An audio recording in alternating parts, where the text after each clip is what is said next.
ಏಯ್ ಯಾವ ಮಂಗನ ಮಕ್ಕಳಿಲ್ಲ ಅದರಲ್ಲಿ ಅವು ಒಂದ್ ಅರ್ಧ ತಾಸ ಹೋಗಿ ಎಲ್ಲಿ ಹೋಗ್ಯಾರ ಏನ್ ಇಲ್ಲೇ ಹೋಗಿ ಮಂಗನ ಮಕ್ಕಳ ಕಾಲಾಗಿನ ನಾಯಿ ಗಿರಿ ಅದಾವ ಏನ ಹುಟ್ಟಿಸ್ತಾವ ಏನಪ್ಪ ಏನ ಅಂದಲ್ಲಿ ಇಲ್ಲೇ ನಾಯಿ ಇದ್ದಂಗ ಇದ್ರಿ ಲೇಪ ನೀವು ಕಾಲಾಗಿ ನಾಯಿ ಗಿರಿ ಇಟ್ಕೊಂಡ್ ಹೇಳ್ತೀರನ ನಾವು ನಾಯಿ ಇದ್ದಂಗ ಅದೇವನ ಮತ್ ಹೊಳ್ಳು ಒದಸ್ತೀರಿ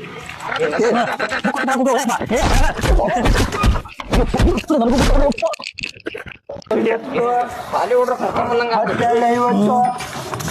70 ಅಂತೇವ್ ನಮ್ಮಪ್ಪ ನೀವು ಓದಿದ್ರು ನಾವ್ ಯಾಕೆ ಹಿಂಗ ಇರ್ತಿದ್ವಿ 4 ವರ್ಷ ಫೇಲ್ ಅರ್ಧಕ್ಕನ ನಿಮ್ಗೆ ಓದ್ಸಾಕ್ ಕುಂತಿರೋದ